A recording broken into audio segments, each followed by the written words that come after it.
학교에 등교하려면 6시쯤, 늦어도 7시에는 일어나야 하잖아요. 이건 어른들에게 새벽 4시에 일어나라고 하는 거랑 똑같습니다. Oh my goodness. 그 이유에 대해서 말씀드리겠습니다. 끝까지 영상 시청해주세요.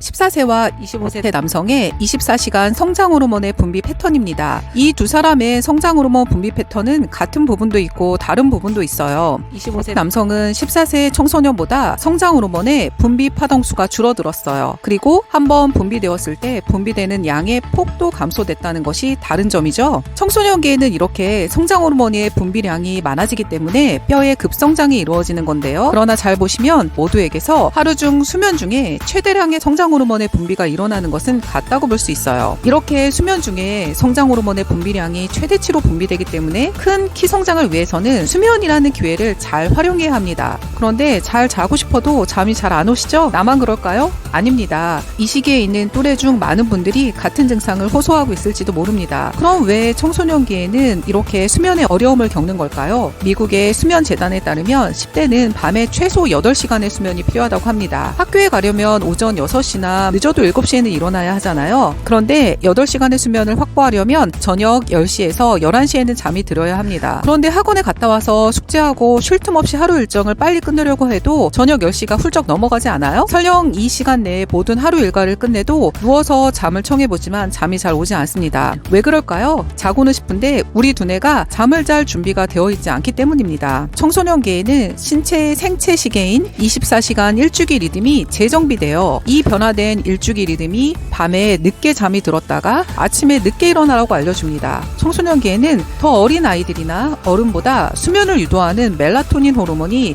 2시간 정도 늦게 분비가 되고 잠을 깨우는 각성 호르몬, 즉 코티졸이 더 늦게 분비가 됩니다. 쉽게 얘기해서 청소년기에 6시에 일어나라고 하는 건 어른들에게 4시에 일어나라고 하는 것과 비슷하다는 거죠. 따라서 자야 할 시간에 잠자리에 누워도 수면을 시작하는데 문제가 생기며 또 어렵게 잠이 들었다고는 하지만 아침에 원하는 시간에 깨는데 문제가 생기는 거예요. 그러나 이것이 잠을 못 자는 유일한 이유는 아닐 거예요. 또 다른 가장 흔한 원인은 스트레스 때문입니다. 감기 때문에 코가 막히거나 두통이 있거나 코골이 등과 같은 신체적인 불편함 혹은 가족이나 친구들과의 관계에서 오는 스트레스, 과도한 휴대기기 사용과 같은 수면 환경의 문제 등 이 모든 것이 스트레스의 원인이 될 수 있습니다. 일단 의학적인 치료가 필요한 수면 무호흡증, 즉 코골이나 심한 기침, 몸의 가려움증 등의 증상이 있다면 곧바로 병원에 가서 치료를 받아서 수면의 질을 높이는 게 중요합니다. 그 이외에는 호르몬을 개선해서 해결법을 찾아보는 겁니다. 첫 번째, 하루 중 아침, 낮 시간 동안에 햇볕을 쬐도록 노력해주세요. 생체 시계는 24시간 주기로 각성과 수면이 반복이 되잖아요. 이를 조절하는 것이 멜라토닌인데요. 밤이 되면 멜라토닌이 증가하고 체온이 낮아지면서 잠이 오게 되는 거예요. 반대로 아침에는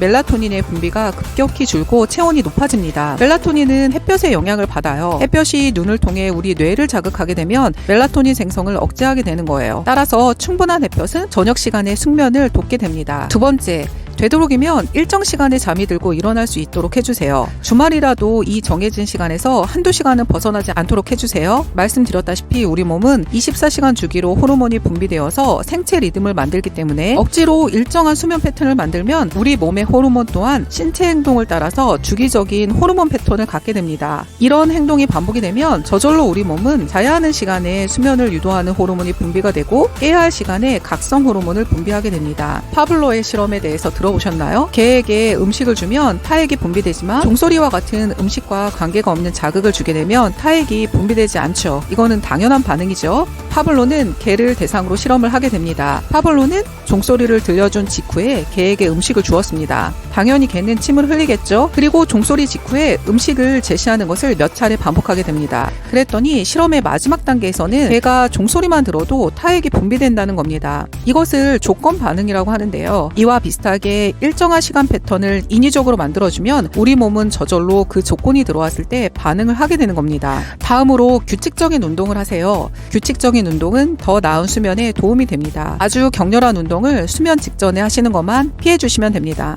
카페인이 함유된 음료는 가급적 피해 주시는 게 좋아요. 특히 저녁 시간에 탄산음료나 커피나 에너지 드링크와 같은 카페인이 포함된 음료는 마시지 마세요. 그리고 낮잠은 되도록이면 피해 주세요. 낮잠을 자더라도 30분 이상을 넘기지 말고 주말에 몰아서 잠자는 것 또한 정상적인 일주기를 방해하기 때문에 좋은 방법이 아닙니다. 잠자기 전에 휴대폰이나 컴퓨터 등의 사용은 자제해 주세요. 여러 연구에 따르면 블루라이트에 노출되었을 때 수면의 질이 떨어지고 멜라토닌 생성이 억제된다고 합니다. 그리고 알맞은 수면 환경을 취해 주세요. 약간 시원하고 어두운 방이 수면에 좋은 환경입니다. 그리고 시끄러운 환경을 차단해 주세요. 마지막으로 잠자기 전 한두 시간에는 음식을 먹지 않는 게 좋습니다. 우리 몸이 소화에 집중하기보다는 수면에 보다 집중되어야 합니다. 오늘도 끝까지 영상을 봐주셔서 감사하고요. 가시기 전에 구독과 좋아요 잊지 마세요.